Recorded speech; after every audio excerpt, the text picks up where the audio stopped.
Wednesdays with Will. I'm Caroline Norton. Let's have some fun. So today we are going to be talking about disguises in Shakespeare's plays. Now, do you remember our episode a few weeks ago when we talked about conflict and heightened circumstances? Well, sometimes those heightened circumstances required the characters in Shakespeare's plays to disguise themselves as other people. Now, this happened a lot with women in Shakespeare's plays. You see, back in Shakespeare's time, women weren't really seen as being strong or smart, even though they totally were. So oftentimes, the women in his plays would dress up as men so that they could trick somebody, get some information out of people, or just be taken seriously. People would also disguise themselves to cause some mischief and play pranks on people. We see this with the Fool in Twelfth Night and Puck in A Midsummer Night's Dream and so many others. And people would also disguise themselves to go into hiding or to escape somewhere. We see this in many of Shakespeare's plays as well, notably King Lear. But what's with all the disguises? Why didn't people in Shakespeare's plays just do what they had to do, dressed as they normally were? Well, for this, we are going to need a little mini history lesson. History time with Caroline! So, back in William Shakespeare's day, the Elizabethan times, there was this law in England, and it was called the English Sumptuary Law. And this law stated that people had to dress a certain way based on their social status, the amount of money that they had, and their assigned gender.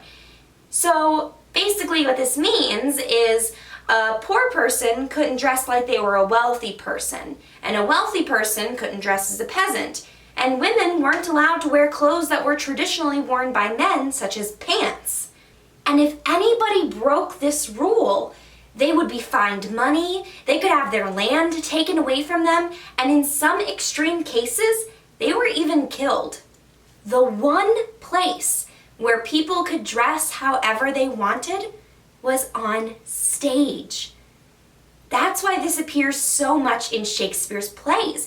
He played around a lot with disguises and cross-dressing in his plays because it was taboo, it was exciting, and it allowed for a certain sense of freedom in the theater that you didn't get in your real life. Another reason that disguises are so popular in Shakespeare's plays is because of dramatic irony. Now, what's dramatic irony? Well, let's look at one of Shakespeare's plays, Twelfth Night. Now, we've talked about Twelfth Night a lot, so you probably got the gist of it by now. We have Viola, and she disguises herself as a man and calls herself Cesario. And then the lady Olivia falls in love with Cesario. Now, the audience knows that Cesario is really a woman. We know that she's really Viola, but Olivia has no idea. This sense of the audience knowing something that the characters on stage don't is dramatic irony. It makes the story so interesting to watch, and it keeps their audiences on their toes. Now, this whole idea of disguises makes me think about playing dress up. When I was a kid, I used to play dress up all the time. I loved to pretend to be a princess or a rock star, and I had so many costumes that I would wear. Insert photos here. So I thought it would be really fun for us to play dress up together today. Now, if you watched our No Bummer Summer video that we released on Monday, you learned about costumes from our Summit Players costume designer, Amelia. And that knowledge could come in handy here. Now, first what we need to do is we need to pick a character to dress up as. Well, we've talked about a lot of different types of characters on Wednesdays with Will, so maybe we could pick one of those. We could be royalty, we could be a knight, or a fairy, or a witch, or a young lover.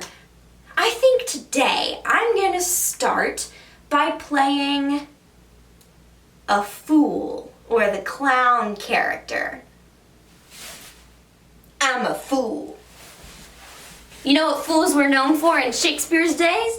They were known for telling jokes. So I got a joke for y'all. You ready for my joke? Okay.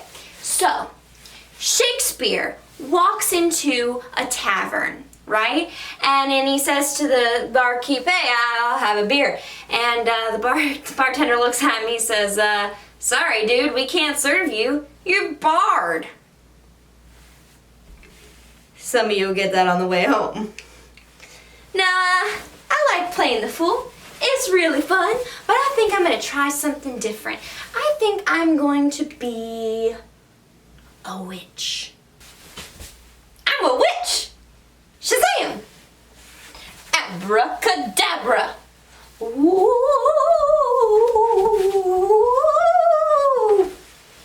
Do you like my witch costume? I made it myself. Now, being a witch is fun, but I think I want to move on to something else.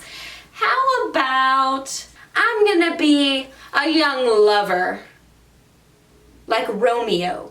Yeah, I'm gonna be Romeo. But soft, what light through yonder window breaks? It is the east, and squarely out is the sun.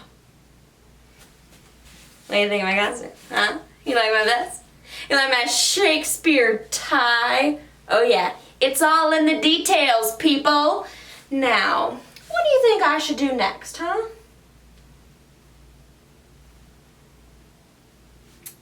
Good idea. Princess. I'm a princess. I am Princess Cordelia from King Lear, and I rule the land.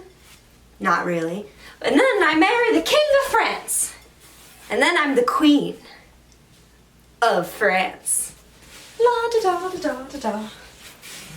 I have had so much fun playing dress up today, and I hope you have too, and I hope you learned a lot about disguises and why they appear in Shakespeare's plays. Have fun continuing in your dress up excursions and have fun acting out different characters of Shakespeare's plays. I will see you guys next week for another Wednesdays with Will, and until then, please be safe and be kind.